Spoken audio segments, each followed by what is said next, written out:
नुसरत मेहंदी, मेहताब आलम और मेरे मित्र बद्रवास्ती। सबसे पहले तो मैं सबरंग साहित्यिक सांस्कृतिक एवं कला समिति तथा हल्काए अरबाब अदब का बहुत शुक्रगुजार हूँ कि हिंदी के सिलसिले में मुझे इस राष्ट्रीय अवार्ड के लिए चुना गया। मैं आपका बहुत शुक्रगुजार हूँ। बहुत सारी बातें अभी मेरे बारे में कही गई हैं, पर पहले मैं आफाक साहब की स्मृति को प्रणाम करता हूँ, क्योंकि जैसा राम प्रकाश ने कहा, मेरा भी उनसे उतना ही गहरा संबंध रहा। आफाक साहब जनवारी लेखक संघ के अध्यक्ष थे, लेकिन उससे ज़्यादा वो एक दोस्त की तरह हम लोगों के बीच में रहते थे। आफाक साहब की उम्र मुझसे काफ़ी ज़्यादा रही होगी, लेकिन उन्होंने मुझे हर समय दोस्त की तरह ही माना। और राम प्रकाश के साथ अक्सर ईद पर हम जाया करते थे शाहनवाज के यहाँ, और आफाक साहब के यहाँ जाना लगभग तय था। और आफाक साहब बहुत ही प्रेम से हम सबको का इस्तकबाल करते थे। बहुत सारी बातें उनके साथ होती थी। एक दो हल्की फुल्की बातें पहले कह दूँ। ये जब साक्षरता अभियान चला तो उर्दू में नाखवानदगी का अंधेरा शब्द का प्रयोग किया गया। हम लोगों ने आफाक साहब से कहा कि साहब इससे कुछ हल्का शब्द नहीं हो सकता, मतलब ये नाखवानदगी बोलने में बड़ी दिक्कत होती है। तो आफाक साहब बोले कि तुम निरक्षरता रख लो यार, वो ज़्यादा लोगों को समझ में आती है। और निरक्षरता शब्द के हिसाब से ही पोस्टर बाद में बनाए गए। ऐसे ही आफाक साहब बहुत बारीक कहानियाँ सुनते थे, तो मेरी शुरुआती कहानियों में आफाक साहब एक श्रोता की तरह होते थे। एक बार अफसरा रेस्टोरेंट में हम लोग बैठे थे और आफाक साहब को मैंने एक कहानी सुनाई। उनके हिस्से का प्रेम शायद उसका नाम था। कहानी उन्हें बहुत अच्छी लगी। अंत में बोले, यार एक इसमें दिक्कत है कि जो तुम्हारा कथानायक है ये हरी स्याही से लिखता है, तो ये हरी स्याही नहीं हो सकती। इसमें स्याही को हटा के रोशनाई शब्द यूज करो, बाकी सब कहानी बढ़िया। तो बहुत बारीक से कहानी सुनते थे। वो कहानी एक पेन के बारे में थी जो प्रेम कथा कह रहा है। तो पेन जो है वो कथानायक के साथ हर जगह जाता है तो कहानी कहता है। तो उन्होंने मुझसे कहा, उससे मुझे कहानी को बारीकी से देखना चाहिए और कहानी के से संजीदा काम करना चाहिए। ये सारी बातें उनसे सीखने मिली। एक अच्छी बात यह है कि मेरे पास बहुत सारे लोगों का डॉक्यूमेंटेशन है। और आफाक साहब वनमाली कथा सम्मान की अध्यक्षता में एक बार आए थे, तो उनका एक पैरा मैं आपको सुनाता हूँ जो उन्होंने बोला था, और ये मेरे पास है। ऐसा लगेगा कि आफाक साहब खुद ही अपनी बात कह रहे हैं। अध्यक्षता करते हुए उन्होंने आखिर में ये बात कही। एक दो पैराग्राफ आपको सुनाऊंगा। अपनी कविताएं भी कुछ सुनाऊंगा, लेकिन उसके पहले कविताओं के समय में इसे काउंट न किया जाए।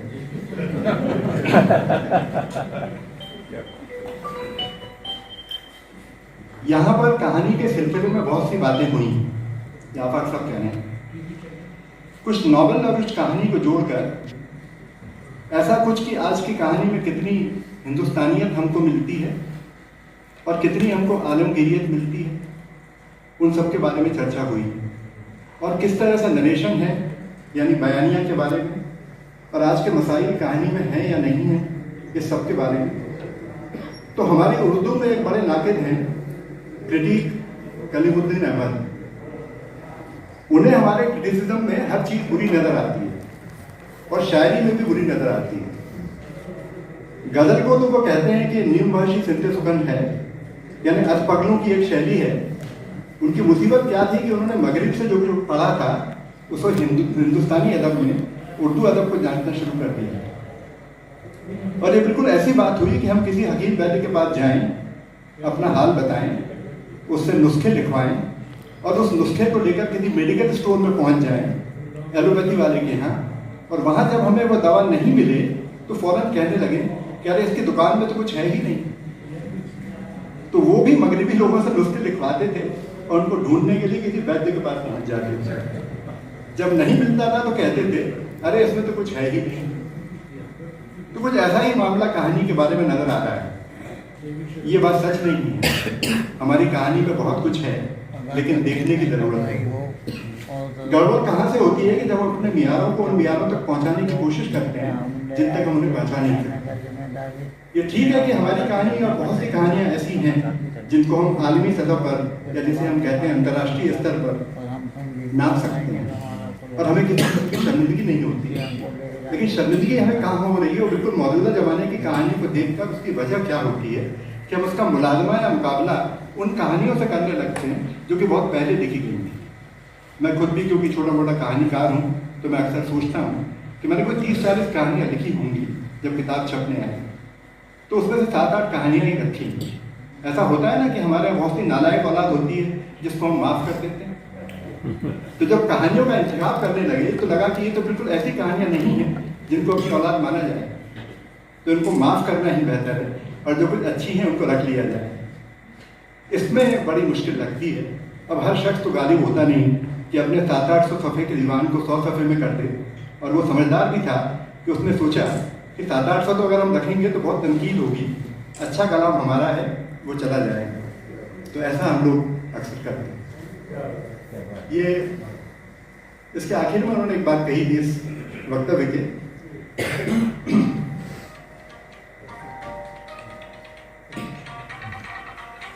होता क्या है कि बहुत से मसले होते हैं, लेकिन जैसे ग्रेस ट्रेजेडी हो गई, भोपाल में दंगा हो गया, या इस किस्म की बातें हैं, सैलाब आ गया, हमारे बहुत से राइटर्स क्या करते हैं कि काटा और ले दौड़े, कपड़ा फौरन बुना, उसको लेकर बाजार पहुंच गए, दूसरी दफा देखा ही नहीं कि उसमें कुछ कमियां भी हो सकती थी। तो वो कहानियां जिंदा नहीं रहेंगी। उन कहानियों के साथ आपको अपने पूरे जज्बे को शामिल करना पड़ेगा। तो सोच और वो फिक्र और वो दुख और वो सुख और वो गम और वो खुशी जो कुछ उन्होंने भोगी है, उसे हमें अपने अंदर भोगने के लिए उतारना पड़ेगा। सर सैयद बड़ी अच्छी बात कहते थे, लिखें तो हम ऐसा लिखें कि जो हमारे दिल में हो वो दूसरों को ऐसा लगे कि उनके दिल में भी यही था, उनके दिल में ऐसा उतर जाए। तो कहानी में भी हमको अपना ऐसा ही कुछ काम करना चाहिए और करना पड़ेगा। तो ये आफाक साहब का वक्तव्य था, अध्यक्षीय वक्तव्य था। कहानी के बारे में, कहानी की आलोचना के बारे में, उर्दू की परंपरा के बारे में उनसे बहुत सारी बातें उन्होंने सीखी। अक्सर उनके घर बैठना होता था। बात बात में मजाक में हम लोग कहने लगे थे कि सर आप भारत में रहेंगे कि कनाडा में रहेंगे, क्योंकि अक्सर वो कनाडा चले जाया करते थे और कम समय भारत में रह पाते थे। मैं उन्हें बहुत शिद्दत से याद करता हूँ, अपनी श्रद्धांजलि अर्पित करता हूँ, और मैं सोचता हूँ कि अगर वो रहते तो हमारी उनसे और लंबी और बहुत सारी बातें होती और शायद हमारी कहानी और बहुत होता वो। और कुछ कविताएं आपको सुनाऊं। अभी जनाब जिया फारूकी साहब ने बहुत अच्छी गज़ल और गज़ल नज़्म कही। मैं अदुकांत कविताएं लिखता हूँ, 2-3 छोटी कविताएं और 1-2 थोड़ी सी बड़ी कविताएं आपको सुनाऊं।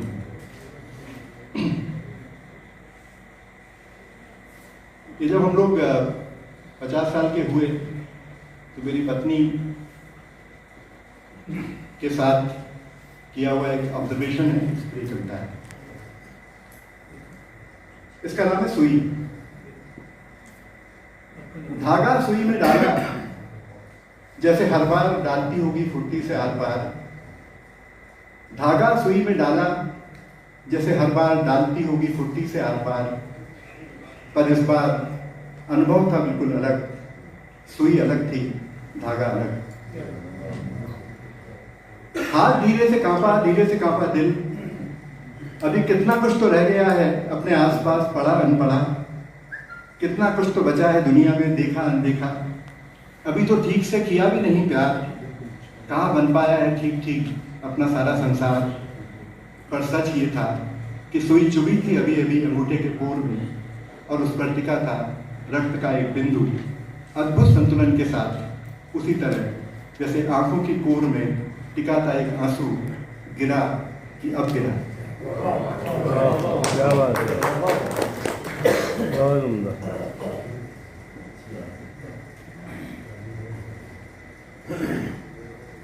ये दूसरी कविता है, थोड़ा हूं थोड़ा बाहर। इधर घर बनाया है शहर से कुछ दूर, इस तरह थोड़ा शहर में हूँ थोड़ा बाहर, इधर घर बनाया है शहर से कुछ दूर, इस तरह थोड़ा शहर में हूँ थोड़ा बाहर, लिखता हूँ पर रहता हूँ गोष्ठियों से दूर, इस तरह थोड़ा साहित्य में हूँ थोड़ा बाहर। और उम्र पहुंची 50, इस तरह थोड़ा जीवन में हूँ थोड़ा बाहर।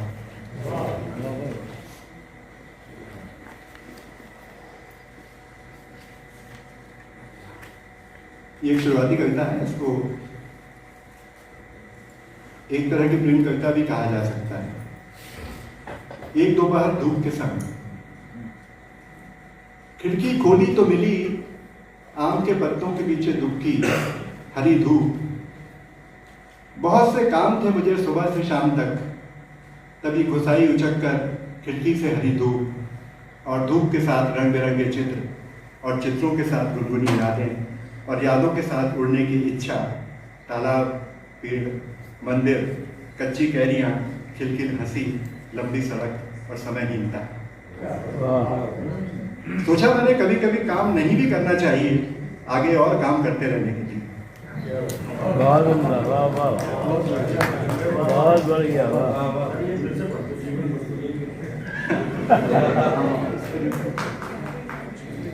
इसको एक बार फिर से सुनाने की बात हुई। खिड़की खोली तो मिली आम के पत्तों के पीछे दुबकी हरी धूप। बहुत से काम थे मुझे सुबह से शाम तक, तभी घुसाई उचक कर खिड़की से हरी धूप, और धूप के साथ रंग बिरंगे चित्र, और चित्रों के साथ गुनगुनी यादें, और यादों के साथ उड़ने की इच्छा। तालाब, पेड़, मंदिर, कच्ची कैरियां, खिलखिल हंसी, लंबी सड़क, समय। सोचा मैंने कभी कभी काम नहीं भी करना चाहिए, आगे और काम करते रहने। बहुत अच्छा, वाह वाह। ये कविता है जो आंदोलन के समय बड़ी लोकप्रिय हुई, और मेधा पाटकर ने इसका उपयोग भी किया अपने यहाँ पर। मेरे अच्छे आदिवासियों, मेरे अच्छे आदिवासियों, विस्थापित हो जाओ ताकि हम स्थापित हो सकें। वाह, मेरे अच्छे आदिवासियों, क्या बात है। विस्थापित हो जाओ ताकि हम स्थापित हो सकें। पर देखो, दे देना पता अपना कि बुलाएंगे हम तुम्हें कभी कभी नाचने अपने राष्ट्रीय पर्व। बहुत अच्छा, वाह। पर देखो, दे देना पता अपना कि बुलाएंगे हम तुम्हें कभी कभी नाचने अपने राष्ट्रीय पर्व पर। भाइयों, हम कर लेंगे तुम्हारे पेड़ों की सुरक्षा उन्हें काट कर। भाइयों, हम कर लेंगे तुम्हारे पेड़ों की सुरक्षा उन्हें काट कर, और तुम्हारे खनिजों की भी उन्हें आपस में बांट कर। फिर और तुम्हारे पास है ही क्या जिसे बचाने तुम देते हो धरना। देखो मेरे अच्छे भाइयों, विस्थापित हो जाओ वरना। बहुत अच्छा, अच्छी कविता, वाह।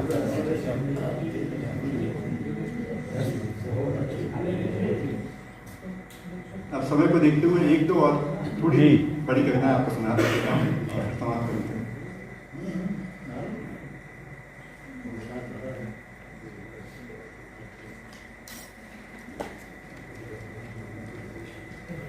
उसके पहले एक हल्की कविता सुन ली जो थोड़ा वातावरण बदलेगी। इसका नाम है छोड़ो यार। हम कई बार आपस में कहते हैं छोड़ो यार। पीठ पर प्यार भरी थपकी था, छोड़ो यार। जीवन की अंतहीन लेकिन निरर्थक लड़ाइयों में दार्शनिक हस्तक्षेप था, छोड़ो यार। अंधेरे रास्तों पर भटकने के बाद अचानक आए रोशनी के चमकते बिंदु की तरह था, छोड़ो यार। दोस्ती की सीमा पर खड़ा, परिधि के बाहर की अतल गहराइयों से सावधान करता चेतावनी संकेत था, छोड़ो यार। कभी जीवन में वापस लौटने का आह्वान था, और कभी व्यर्थ के संघर्ष से बाहर आने का रास्ता, छोड़ो यार।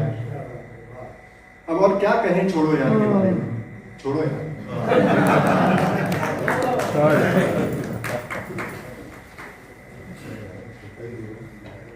मतलब एक दो कविताएं और सुनाऊंगा।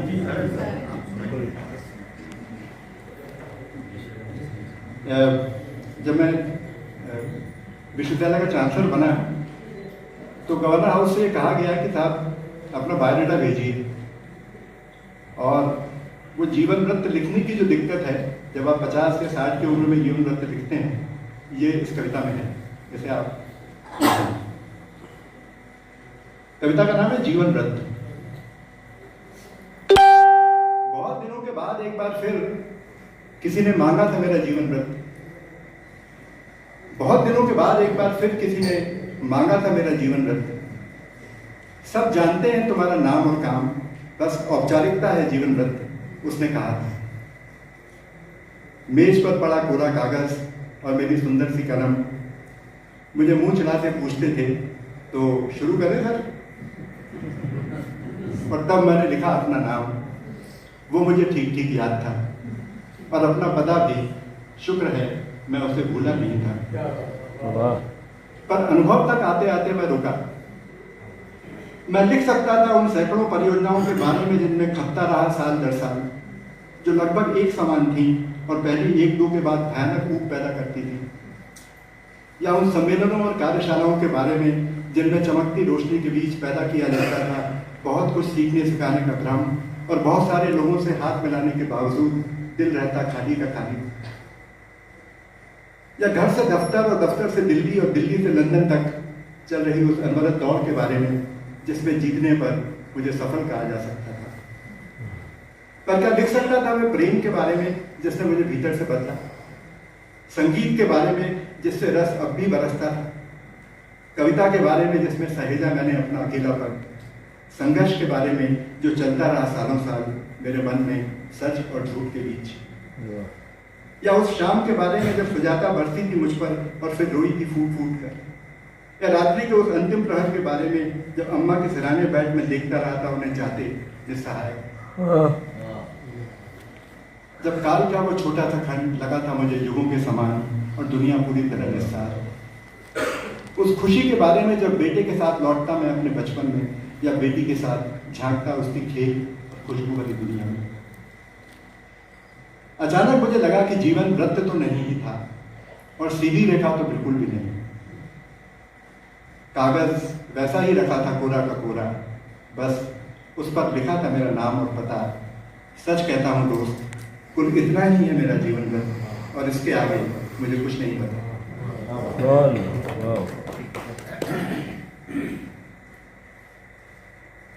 हाल की दो कविताएं और सुना के तो आपको छोटी कविताएं।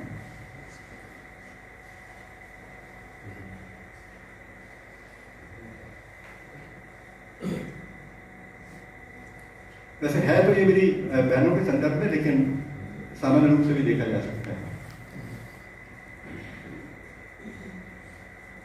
नई स्त्री की कविता।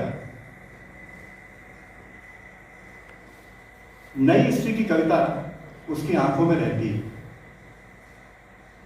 नई स्त्री की कविता उसकी आंखों में रहती है। आंखों में रहते हैं सपने, और उन सपनों को पूरा करने की आशा। शायद आशा ही बदलती है अद्भुत रोशनी में, और रह रहकर चमकती है उन आंखों से। अभी बाकी था दुनिया को जीतना, बाकी था डूबना प्रेम में, बाकी था प्रेम का हास्यास्पद अटपटापन, और उसके साथ जीवन गुजारने की आकांक्षा। कभी लगता कविता उसकी देह में है जब वो चलती लहराकर नदी की तरफ। कभी लगता कविता उसकी देह में है जब वो चलती लहराकर नदी की तरफ, या खिलखिलाती सुबह की उजास की तरह। कविता उसकी देह से निकल सबूर बिखर। कहना शायद गद्यात्मक होगा कि प्रत्येक नई स्त्री को कभी न कभी तब्दील होना ही होता है पुरानी स्त्री में। अब ये कहना शायद गद्यात्मक होगा कि प्रत्येक नई स्त्री को कभी न कभी तब्दील होना ही होता है पुरानी स्त्री में। कितना भी छुपाए ये पुरानापन उसकी उन्हीं आंखों से झांकता है जिनसे झलकती थी कभी झिलमिल रोशनी। फिर एक बार कविता देगी गद्य को चुनौती, फिर एक नई स्त्री आएगी बिल्कुल ताज़ा कविता की तरह।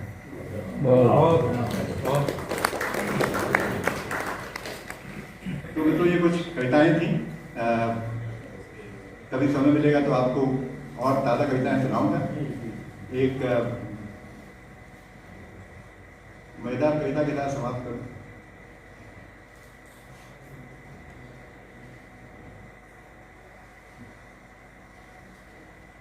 ये बहुत से लोग जो है वो बैठक करने के आदी हो जाते हैं और विशेषकर एनजीओ में और आंदोलनों में इस तरह की बहुत सारी चीज़ें चलती हैं। तो ये एक अंतिम कविता है, इसको सुन के सुना के समाप्त करूँगा। इसका नाम है बैठकबाज। पहली बैठक में उसने कहा कि वो कहना तो चाहता है यहाँ बहुत कुछ, पर अफसोस कि उसे जाना है तुरंत अगली बैठक में, इसलिए कह नहीं पाएगा वो फिलहाल यहाँ बहुत कुछ। अगली में उसने कहा कि वो पिछली में बहुत महत्वपूर्ण सुझाव देकर आ रहा है, इसलिए कुछ देर हुई उसे, पर इसमें भी कहेगा वो जरूर कुछ न कुछ। शहर की बैठक में उसने कहा कि गांव में जाकर सीखने की जरूरत है, और गांव की बैठक में कि बहुत पिछड़े हैं आपके विचार, आपको शहर में जाकर कुछ सीखना चाहिए। गांधीवादियों की बैठक में उसने प्रस्तुत की मार्क्सवादी व्याख्या, और मार्क्सवादियों की बैठक में बताया गांधी का महत्व। देश की बैठक में उसने दिए विदेश के उदाहरण, और विदेश के सम्मेलन में खड़े किए देश की समझ के बारे में सवाल। चकित रहते थे लोग उसकी गति, उसके विचार, उसके जीवन से, उसकी अदा, उसकी भनक, उसके दर्शन से। उसे मालूम थे सभी प्रश्न और उन प्रश्नों के उत्तर, लेकिन कभी भी खत्म नहीं कर पाया वो अपनी पूरी बात, क्योंकि हर बैठक के खत्म होने के पहले पकड़ना होता था उसे अगली बैठक के लिए हवाई जहाज। वो दार्शनिक था, दुनिया अपनी जगह पर थी, वो सतत यात्रा में था।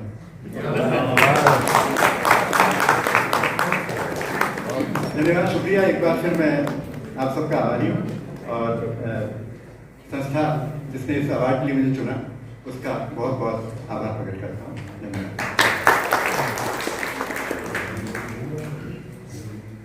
बहुत शुक्रिया जनाब संतोष चौबे साहब। और दोस्तों, अगर कविताएं ऐसी हैं तो और भी सुनी जा सकती हैं, मगर छोड़ो यार।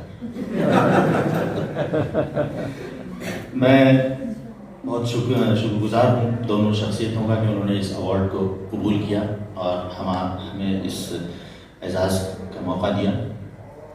हमारे बीच डॉक्टर उर्मिला शीरीष आई हैं, उनका स्वागत करते हैं। और अब हम उस तरफ चलते हैं जिसके लिए हम लोग यहाँ जमा हुए हैं।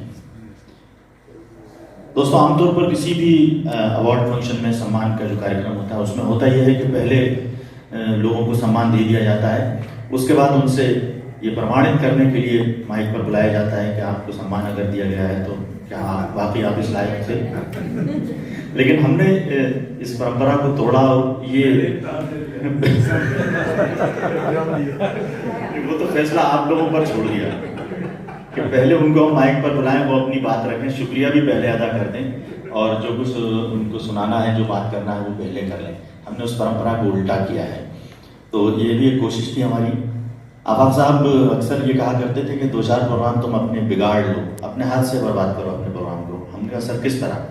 तो वो कहते थे कि तुम बिल्कुल जो टाइम अपना है 6 बजे अगर वक्त दिया है तो 6 बजे तुम शुरू कर दो। शुरू के 2-4 प्रोग्रामों में तुम्हारी संस्था के, तुम्हारी तंजीम के जो प्रोग्राम है उसमें लोग नहीं आएंगे, लेकिन जब उनको ये यकीन हो जाएगा कि 6 बजे बुलाने वाला जो वक्त आपने दिया है 6 बजे शुरू कर देते हैं, तो फिर लोग वक्त पर आने लगेंगे। इस तरह से आप लोगों को सिखाइए। तो अब मैं ज़्यादा वक्त न लेते हुए प्रोफेसर आफाक अहमद नेशनल अवार्ड जो कि उर्दू और हिंदी के लिए 2020-21 के दिए जा रहे हैं उसकी तरफ आता हूँ। प्रोफेसर आफाक अहमद की शख्सियत से आप सब वाकिफ़ हैं। गए दिनों का सुराग लेकर किधर से आया किधर गया हो, अजीब मानूस अजनबी था मुझे तो हैरान कर गया हो। बस एक मोती सी छप दिखाकर, बस एक मीठी सी धुन सुनाकर, सितारे शाम बन के आया बरंग ख्वाबे सहर गया हो। खुशी की रुत हो कि गम का मौसम, नज़र उसे ढूंढती है हरदम, बुबुए गुल था कि नगमे जान मेरे तो दिल में उतर गया हो। 2020-21 का उर्दू अदब का अवार्ड जो है वो जनाब ज़िया फारूकी साहब को दिया जा रहा है। मैं उनका सिपासनामा यहाँ पर पेश करूँगा और फिर उसके बाद हमारे सारे मेहमान और शाहिन भाई पापा को ले आइए, सरपरस्त हैं हमारी संस्था के, उनके हाथ से और सब लोगों के साथ ये अवार्ड हम यहाँ इन दोनों शख्सियतों को दिलवाएंगे। सबरंग साहित्यिक सांस्कृतिक एवं कला समिति भोपाल, हल्का अरबाब अदब भोपाल, सिपासनामा।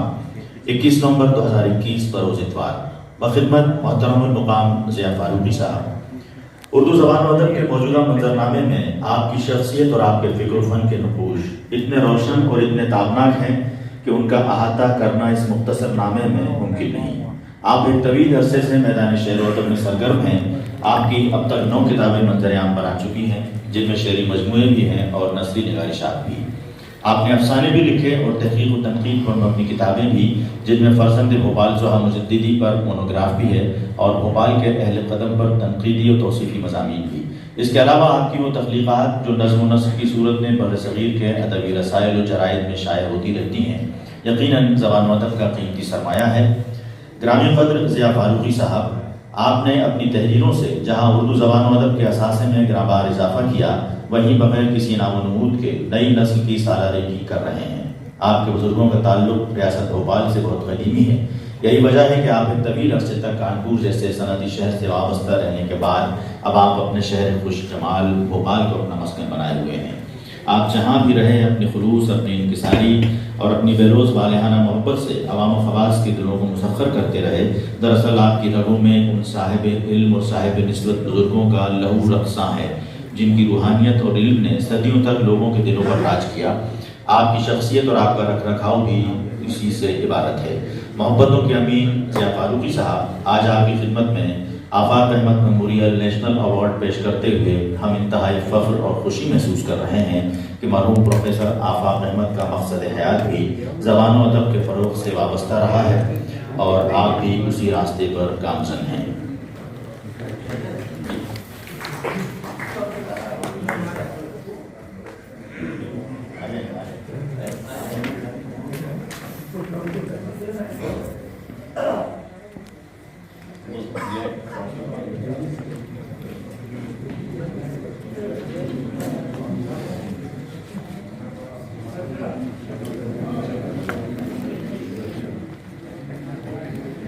हमारी खुश नसीबी है कि सबरंग सोसाइटी के सरपरस्त और मध्य प्रदेश के बुजुर्ग तरीन शायर और शिक्षाविद, एजुकेशनिस्ट भी हैं, डॉक्टर शफी हिदायत कुरैशी साहब दतिया भी, जो कि दतिया से तशरीफ़ लाए आज यहाँ मौजूद हैं।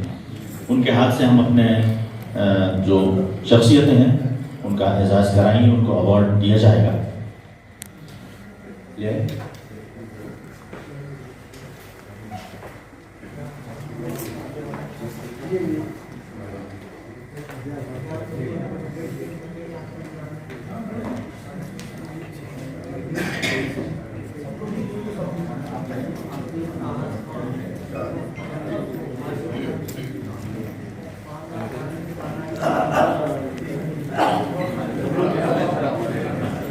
सभी मेहमानों से गुजारिश है कि अवार्ड में शिरकत करें।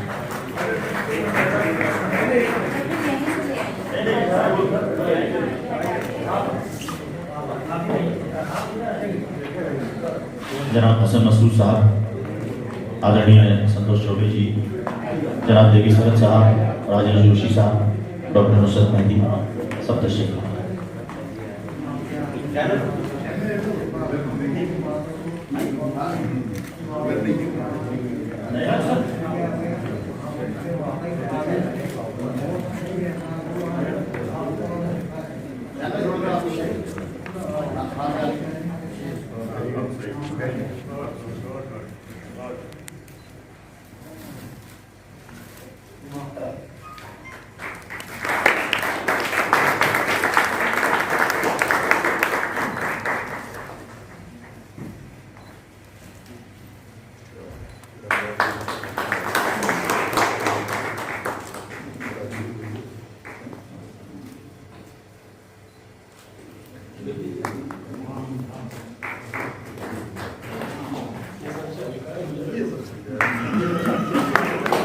इस अवार्ड के साथ एक छोटी सी रकम भी पेश की जाती है, जो ज़िया फारूकी साहब को पेश की जा रही है। और शायम कुरैशी साहब तशरीफ लाएं।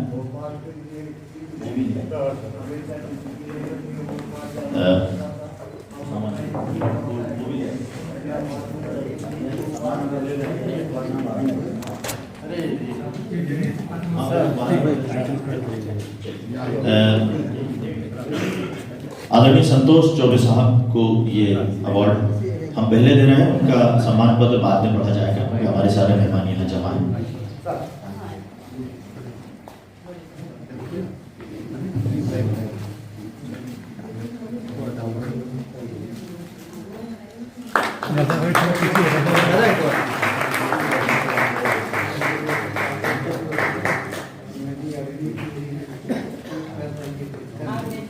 अब मैं शायद कुरैशी साहब से दरख्वास्त करता हूँ कि वो आदरणीय संतोष चौबे जी का सम्मान पत्र पढ़कर सुनाएं।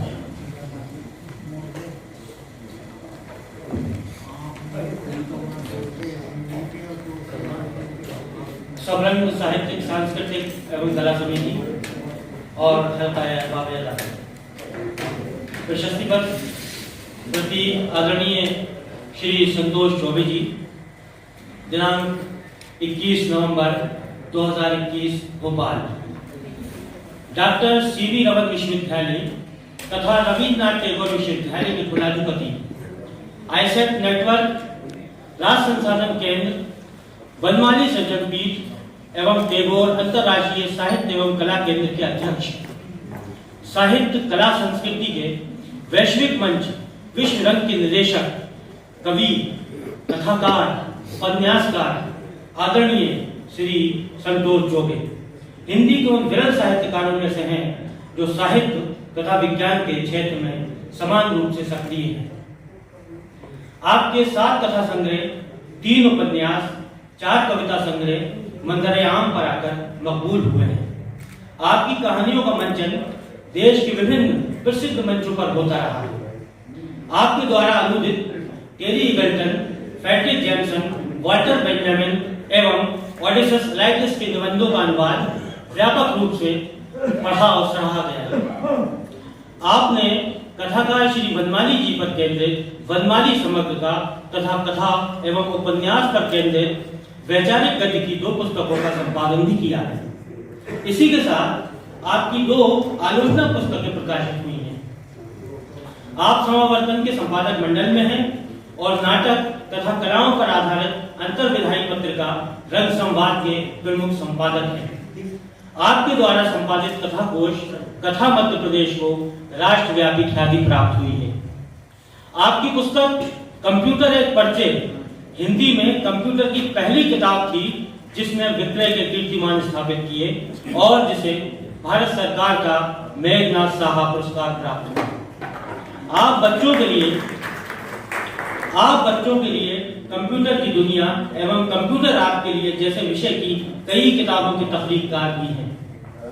इलेक्ट्रॉनिक्स एवं सूचना तकनीक पर देश की पहली हिंदी पत्रिका इलेक्ट्रॉनिकी आपके लिए का पिछले 30 वर्षों से संपादन करते हुए कई विज्ञान नाटकों का लेखन भी आपके द्वारा किया गया, जिनमें गैलीलियो और सुकरात मशहूर हैं।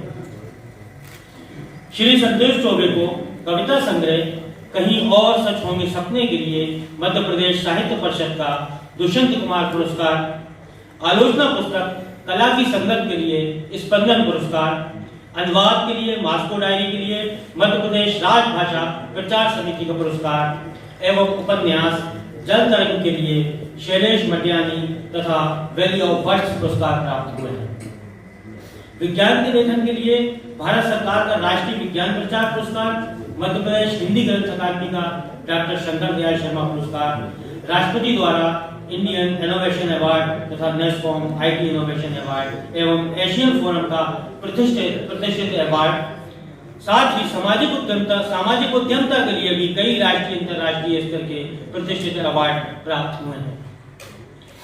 आज श्री संतोष चौबे जी की अदब और साइंस की बेमिसाल खिदमत का एतराफ करते हुए प्रोफेसर आफाक अहमद राष्ट्रीय अवार्ड से सम्मानित करते हुए हम स्वयं को गौरवान्वित महसूस कर रहे हैं। धन्यवाद।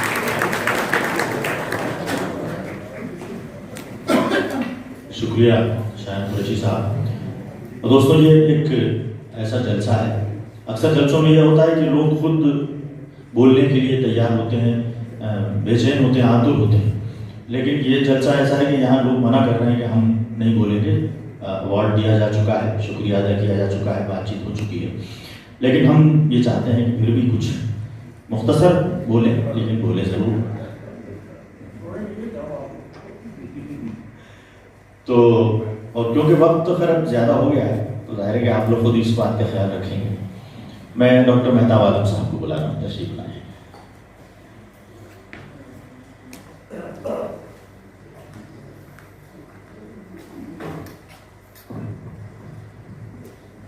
बहुत बहुत शुक्रिया। आज का दिन मेरे लिए, भोपाल के लिए, अदब के लिखने वालों के लिए फख्र का दिन है। फख्र का दिन इसलिए भी है कि एक ऐसे समय में जब अवार्ड के लिए फिक्सिंग होती है, एक ऐसे समय में जब ज्ञान की तरफ पीट करके अवार्ड दे दिया जाता है, अवार्ड हकदार लोगों तक पहुंचा है। क्योंकि जब हिंदुस्तान और हिंदुस्तान के बाहर में जाता हूँ तो लोग मुझसे पूछते हैं कि भोपाल में ऐसा क्या है जो अदब के हवाले से पेश किया जाए। तो मैं उनसे कहता हूँ कि तुमने अदब को, जदीद गज़ल को, नई कहानियों को, भारत दर्शन को पढ़ा ही नहीं। अगर तुम्हें पढ़ना है तो संतोष चौबे को पढ़ लो, जिनकी तख्लीक पर हम सबको संतोष है। जब वो जदीद गज़ल की बात करते हैं, नई गज़ल की बात करते हैं, क्लासिकल शायरी की बात करते हैं, तो मैं उनसे कहता हूँ कि तुमने ज़फ़र सहबाई को पढ़ा। क्या तुमने कभी ज़िया फारूकी को पढ़ा है, जो कहता है कि पहले का बहुत फासला बाजार से घर का, अब एक ही कमरे में है बाजार भी घर। अब आप खुद अंदाजा कीजिए कि इस तरह की शायरी अगर भोपाल में हो रही है और इस तरह की तख्लीक अगर भोपाल में लिखी जा रही है, तो भोपाल न सिर्फ मध्य प्रदेश, हिंदुस्तान, बल्कि जिस तरह से विश्वरंग की बात की जा रही है, आप कहीं भी भोपाल के साहित्य को रख सकते हैं। और मुझे फख्र इस बात का भी है और खुशी इस बात की हो रही है कि आज बहुत ज़माने के बाद एक ऐसे प्रोग्राम को देख रहा हूँ जहाँ पर तमाशाई नहीं है, सामने भी अहले नज़र बैठे हैं और स्टेज पर भी अहले नज़र बैठे हैं। और ये इसलिए मुमकिन हो सका क्योंकि सबरंग और हल्का अरबाब अदब, हल्का अरबाब अदब के बानी प्रोफेसर आफाक अहमद साहब थे। यहाँ पर आफाक साहब के हवाले से बहुत सारी बातें हुई, लेकिन 2-3 बातें मैं करना चाहता हूँ कि आफाक साहब को उनके वालिदैन ने, उनके बुजुर्गों ने जो परियों की कहानी सुनाई थी, उन्होंने अपनी पहली तहरीक परियों की कहानी से शुरू की थी। आमतौर पर आफाक साहब को क्रिटिक्स कहा जाता है, एक मौलिम के तौर पर पेश किया जाता है, लेकिन आफाक साहब ने तर्जुमा भी किया है गोपालाचार्य की किताबों का, कहानियों का। उसके बारे में बात कम होती है, वो भी पढ़ने से ताल्लुक़ रखती है। और फिर मैं उन्हें जब सुकरात को पढ़ता हूँ और आफाक साहब को पढ़ता हूँ तो उनका ख्याल में बहुत सारी मुमासलत मिलती है। सुकरात ये कहता है कि मैं बस इतना जानता हूँ कि मैं कुछ नहीं जानता। आफाक साहब की किताब को देखिए, कहते हैं पुरशोर खामोशी। हालांकि दोनों फकरे मुतजाद हैं, लेकिन आप देखिए कि पुरशोर खामोशी से वो क्या कहना चाहते हैं। और उनकी जो आखिरी किताब की मैं बात करूँ, अमानत कल्ब नज़र, उनकी जो अमानत थी, अमानत क्या थी? वो ये चाहते थे कि हिंदुस्तान जो मुश्तरका तहजीब का मरकज़ है, वो भोपाल, जहाँ पर रंगे ख्याल भी है, रंगे जमाल भी है, न रंगे ख्याल भी है, उस शहर में तहजीब की आबियारी तभी हो सकती है जब दुनिया की 2 बड़ी ज़बानों को एक प्लेटफॉर्म पर ले जाए। और आज मुझे खुशी इस बात की है कि इससे पहले भी जिस फंक्शन का अवार्ड का इनेकाद किया गया था, उसमें मुज़फ़्फ़र हनफी साहब और राजेश जोशी साहब को अवार्ड दिया गया था, और आज मोहतरम संतोष चौबे साहब को ज़िया फारूकी को दिया गया। ये अदब के मुहाफिज हैं और इनकी तहरीरों से किसी को भी इनकार नहीं है। और जब इन तमाम चीज़ों की बात करते हैं तो आफाक साहब एक शायर भी थे। उन्हीं के शेर पर अपनी बात खत्म करता हूँ। वो कहते हैं कि उजालों की कहानी कहते रहना, अंधेरी रात है, लंबा सफर है। बहुत बहुत शुक्रिया। बहुत शुक्रिया डॉक्टर मेहताब आलम। और मैं मोहतरमा डॉक्टर नुसरत मेहंदी साहिबा से दरख्वास्त कर रहा हूँ, तशरीफ लाएं।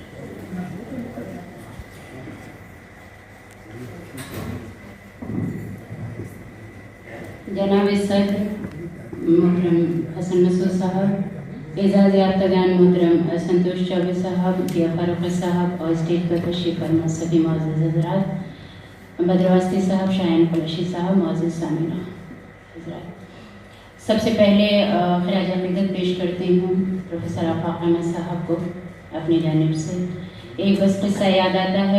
सबसे पहले मुबारकबाद पेश करती हूँ बदर वास्ती साहब को और सबरंग अकेडमी और हल्का अरबाब अदब को कि जिस विचार की बात बदर वास्ती साहब ने शुरू में कही कि जो एक तहजीबों को मिलाने की बात, जो ज़बानों को मिलाने की बात, जो सकाफ़तों को मिलाने की बात करते थे आफाक साहब, आपने उसी विचार को ज़िंदा रखा है कि एक हिंदी अदब से मुताल्लिक़ और एक उर्दू अदब से मुताल्लिक़ जो भी हस्तियाँ होती हैं आप उनको एजाज़ देते हैं। तो विचार आज भी ज़िंदा है। इसी सिलसिले में आफाक साहब के बारे में तो सभी ने बहुत कुछ कहा। मैंने तो बहैसियत तालिब इल्म उनको देखा और उनसे बातचीत की है। तो उर्दू एकेडमी में जब मैं आई थी तो उस वक्त ये हुआ था, क्योंकि हमारी तरबियत में भी वो बात शामिल है कि हम हैं वो टूटी हुई कश्तियों वाले ताबिश जो किनारों को मिलाते हुए मर जाते हैं। तो यही जब एक बार ऐसा कुछ किया उर्दू एकेडमी में हमने कि उर्दू के प्रोग्राम में कुछ हिंदी के लोगों को, एक दो लोगों को शामिल कर लिया, तो जो कुछ कट्टरपंथी होते हैं हर तरफ के वो नाराज़ हुए।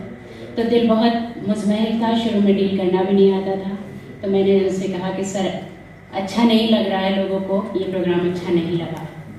तो उन्होंने कहा विचलित नहीं होना है, कभी भी चीज़ों इस तरह के जब रिएक्शंस आएँ, रिस्पांस आएँ, आप अपने दिल से पूछिए कि आप सही कदम उठाया है, आपने सही रास्ते पर हैं। अपने दिल से आपकी आवाज़ आएगी कि आप सही रास्ते पर हैं, तो आप कभी भी परेशान नहीं होंगे। कि यारा, उन्होंने फिर वो शेर सुनाया कि याराने खुश मजाक ने अल्लाह की बना उर्दू को बेकसूर मुसलमान कर दिया। तो उन्होंने बहुत सी बातें बताई उस वक्त जो आज तक मुझे याद हैं। और उर्दू अकादमी के हवाले से भी, इकबाल मरकज़ के भी हवाले से हमने वो चीज़ें कायम रखने की कोशिश की कि जो हमें आफाक साहब ने सिखाई और बताई। उनके नाम का एक चराग उर्दू अकादमी ने भी जला रखा है। कुछ रकम बेगम साहिबा ने दी थी और कुछ उर्दू अकादमी से मिलाकर एक इनाम जो तालिब इल्म होते हैं मेरिटोरियस, उनको हर साल जाता है। बीच में 2 साल मैं भी नहीं थी और पेंडेमिक भी था, तो पहला इनाम रिजवानुद्दीन फारूकी को गया था आफाक साहब के नाम का, और अब आइंदा इस साल भी वो फिर दिया जाएगा। इस तरह उर्दू अकादमी भी अपनी कोशिश कर रही है और सब रंग और हल्का अरबाब अदब तो कह ही रहे हैं। बहुत शुक्रिया खास तौर से संतोष चौबे सर के लिए और दोनों के लिए भी ये बात मैं कहना चाहती हूँ कि जिस तरह की हमवजहत शख्सियत आफाक साहब थे, उसी तरह की बहुआयामी व्यक्तित्व आप लोग चुन रहे हैं। उसमें ख़ास तौर से मैं संतोष चौबे सर, क्योंकि उनका एक और अलग ही है। ज़िया फारूकी साहब बहुत मोहतरम हैं, मेरे बड़े भाई भी हैं। और क्योंकि संतोष चौबे सर से दूसरा मामला भी है, मैं रिसर्च स्कॉलर भी हूँ थोड़ा ज़्यादा बोलना पड़ेगा। और नारायण ने कहा कि व्यक्ति की ख्याति मंद मंद हवा की तरह बहनी चाहिए, दुंदुबी की तरह बजनी नहीं चाहिए।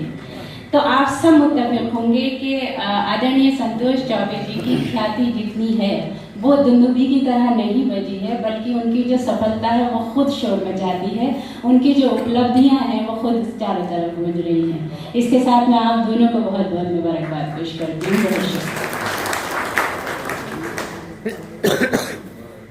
बहुत शुक्रिया। और डॉक्टर नुसरत मेहंदी साहिबा के बाद मैं दरख्वास्त कर रहा हूँ आदरणीय देवी सरन साहब।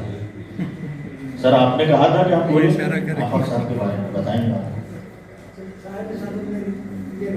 अच्छा, ठीक है। तो आदरणीय देवी सरन साहब और आदरणीय राजेश जोशी साहब की तरफ से ये इजाज़त है कि अब सीधे साहिब सदर की तरफ चला जाए।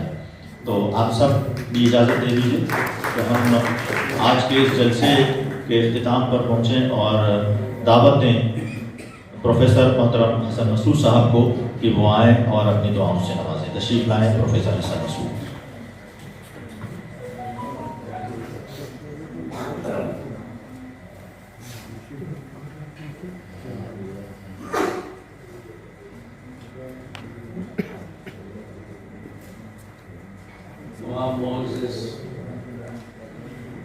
अदब दोस्त अदीब जो स्टेज पे मौजूद हैं और हाज़रीन जलसा, अब हम उन्हीं लोगों पर रह गए हैं जो दुआई दे सकते हो और क्या कर सकते। इस जलसे की सदारत के लिए सिर्फ एक क्वालिफिकेशन है मुझ में वो ये कि मैं आफाक साहब का दोस्त हूं, और ये दोस्ती स्कूल के ज़माने की है। हम दोनों में तबीयतन खासा इख्तिलाफ था, लेकिन फिर भी दोस्ती बनी रही। वो हंगामा, सरगर्मी, जलसा, जुलूस, अंजुमन साज, एक खिलाड़ी, उस्ताद, सारी सलाहियतें, सारी सरगर्मियों को एक साथ लेके चलते थे, सफर बराबर करते रहते थे। तो ऐसी शख्सियत जिसमें तमाम सलाहियतें एक साथ मौजूद हैं, वो मेरे इल्म में, मेरे आसपास और नहीं है। मैं ज्यादा वक्त नहीं लूंगा, लेकिन एक बात अर्ज करना चाहता हूँ। काफी उर्दू हिंदी की बात हुई, और पहले एक किताब पढ़ी थी, the organisation of Indian state and Nehru. आखिर का नाम कोई फ्रांसीसी था, वो तो अभी याद नहीं रहा। उसने लिखा था कि उर्दू हिंदी का मामला कुछ ऐसा ही है कि जैसे बल्कान एरिया में, यूरोप में सेल्टिक या केल्टिक ज़बान जो है वो दो अलग रस्म खत में लिखी जाती है। क्रोशिया में उस जबान पे कैथोलिक मजहब और उनकी लफ्जियात और उनकी रवायात का असर है, और सर्बिया में वही जुबान जो है दूसरी रस्म खत में लिखी जाती है, और उस पर रशियन ग्रीक ऑर्थोडॉक्स चर्च का और स्लेव कल्चर का असर है। जुबानों को आप जोग्राफियाई हुदूद महदूद नहीं कर सकते। अगर आप लाइब्रेरी जाए, जहां हर हफ्ते एक बार जरूर मैं जाता हूं, तो आपको उर्दू किताबों, शायरों, इन सब के हिंदी एडिशन वहां मिल जाए। यही नहीं, अभी कुछ दिनों पहले महर अफरोज फारूकी ने गालिब पर अंग्रेजी में किताब लिखी, वाइल्डनेस एट बाय डोर, वहशत मेरे दर पर। इस किताब का रिव्यू जो है चेन्नई से निकलने वाले फोर्टनाइटली रिसाला फ्रंट लाइन में आया। यही नहीं, चेन्नई से निकलने वाला फ्रंटलाइन रिसाला हिंदू डेली अखबार का पब्लिकेशन है। वहां से कुछ हफ्ते पहले एक आर्टिकल आया कि चेन्नई से एक अखबार निकलता है मुसलमान, 70,000 के करीब उर्दू में छपता है। किताबत अब भी हाथ से होती है। किताबत करने वाले में 2 नान मुस्लिम औरतें हैं, और वो चल रहा है। तो अदब जुबान को आप जोग्राफियाई हुदूद में महदूद बंद नहीं कर सकते, और जो बंद करते हैं वो कामयाब नहीं होते। तो खुले दिल से आफाक साहब में यही खुसूसियत थी कि वो हर किस्म के लोगों को जमा कर लेते थे। भी आहिस्ता आहिस्ता हॉल में जमा हो चुके हैं। हम इन सबका शुक्रिया अदा करते हैं। देर से आए लेकिन दुरुस्त आए। शायद ये क्लास में देर से पहुंचने की आदत का नतीजा है। चलिए ठीक है, आप आ गए, आप लोगों की अटेंडेंस लग गई, आप आपके शुक्रगुजार हैं। हमारे शहर की वो तमाम शख्सियतें जिन पर हमें हर एतबार से फ़ख्र है। मैं एक एक का नाम लूँ और अगर उसमें से किसी एक का भी नाम छूट जाए तो वो नाराज़ हो जाएगा शायद। तो मैं हमारे स्टेज पर जो तशरीफ़ रखते हैं उन तमाम मेहमानों का, हॉल में तशरीफ़ रखते हैं तमाम लोगों का, हमारे मीडिया का, इस फंक्शन में जिन लोगों ने जिस तरह से भी ताउन किया, जैसा कि अभी जिक्र हुआ कि पर्दे के सामने, पर्दे के पीछे बहुत सारे लोगों ने हमारा ताउन किया, हमारा साथ दिया। हम उनके तहे दिल से शुक्रिया अदा करते हैं। और ये जलसा आइंदा ऐसे ही किसी खूबसूरत तकरीब तक के लिए हम मुलतवी करते हैं। ये इख्तिताम नहीं कहूँगा, ख़त्म करना नहीं कहूँगा, हम एक ब्रेक लेंगे और ब्रेक के फ़ौरन बाद हम फिर एक ऐसे ही किसी शानदार तकरीब में आपसे मुलाकात होगी। उस वक्त तक के लिए आपसे इजाज़त चाहते हैं।